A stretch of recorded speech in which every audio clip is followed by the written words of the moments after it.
مسعود رضی اللہ تعالیٰ عنہ کا فرمان ہے، آپ فرماتے ہیں رسول اللہ صلی اللہ علیہ وسلم رمضان المبارک کا مہینہ تھا، حضور نے فرمایا اللہ نے رمضان المبارک کے جو اجر اور ثواب اگر امت کو دکھا دیا جائے تو میری امت خواہش کرے، میری امت حسرت کرے، میری امت تمنا کرے کہ سارا سال رمضان رہے۔ تو قبیلہ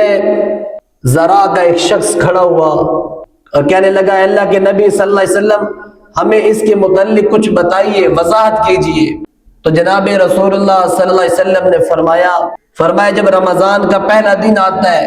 اللہ کے عرش کے نیچے سے ایک ہوا چلتی ہے، فرمایا وہ ہوا جنت الفردوس میں داخل ہوتی ہے اور جنت کے پتے آپس میں بجتے ہیں، ٹکراتے ہیں اور ایک خوبصورت خوشبو پیدا ہوتی ہے، اور فرمایا جنت کے حور عینہ اپنے محل سے باہر نکل آتی ہے اور رضوان سے پوچھتی ہے یہ آج کیسی رات ہے، یہ اتنی خوشبودار ہوا اور اتنا کھلا ہوا موسم اور اتنے خوش نما فرشتوں کے چہرے، یہ کون سی رات ہے؟ تو فرمایا اللہ کے نبی صلی اللہ علیہ وسلم نے رضوان اسے بتاتا ہے کہ حور عینہ آج امت محمد صلی اللہ علیہ وسلم پر رمضان کا چاند نظر آیا ہے، آج رمضان کا آغاز ہو چکا ہے۔ پھر اللہ کے نبی علیہ السلام نے فرمایا حور عینہ اس وقت تمنا کرتی ہے اور کہتی ہے ہمارے رب جس نے تیری رضا کے لیے روزہ رکھا، جس نے تجھے راضی کیا، ان کا نکاح ہم سے کر دیجئے، ان لوگوں کا نکاح ہم سے کر دیجئے،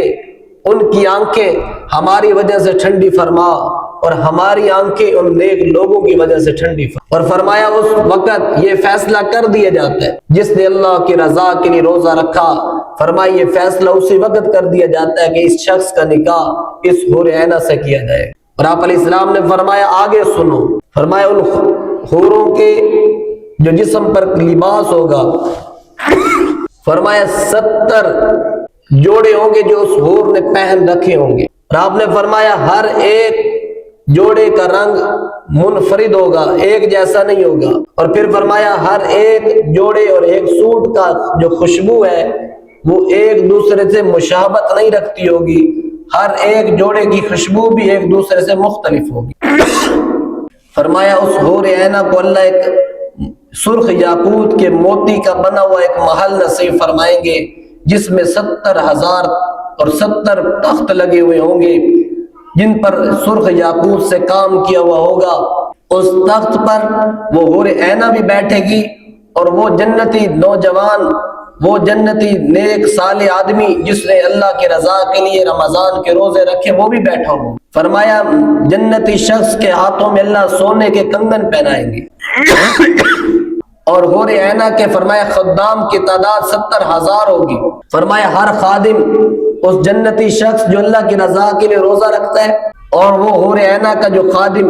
ان کی تعداد 70,000 ہوگی، اور فرمایا ہر ایک کے ہاتھ میں پیالہ ہوگا اور اس میں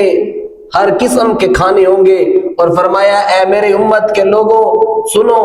ہر ایک نوالے کا ذائقہ دوسرے نوالے سے منفرد ہو۔ اور اللہ کے نبی علیہ السلام نے فرمایا یہ سارے اعزازات جب وہ حاصل کر رہا ہوگا، یہ سب کچھ اسے حاصل ہو چکا ہوگا، تو فرمایا اس وقت اللہ اعلان فرمائیں گے کہ یہ سارا کچھ جو ہم نے آپ کو دیا، یہ سارا کچھ جو ہم نے اجر دیا، یہ ایک روزے کا بدلہ ہے۔ جنت بھی دی، عالی شان محل بھی دیے، ہزاروں خدام بھی دیے، حور عینہ سے نکاح بھی پڑھایا، اور فرمایا یہ ایک روزے کا بدلہ ہے۔ فرمایا جس نے 30 روزے رکھے ہم ہر ایک روزے کے بدلے میں ایک حور عینہ سے اس کا نکاح کریں۔ آپ علیہ السلام نے فرمایا سیدنا عبادہ ابن صامت رضی اللہ تعالیٰ عنہ اس کے راوی ہیں، فرمایا حضور نے فرمایا رمضان کا مہینہ آ گیا ہے تمہاری زندگیوں میں، اللہ کی رحمت اس مہینے میں دھمادار برستی ہے۔ فرمایا اے مومنو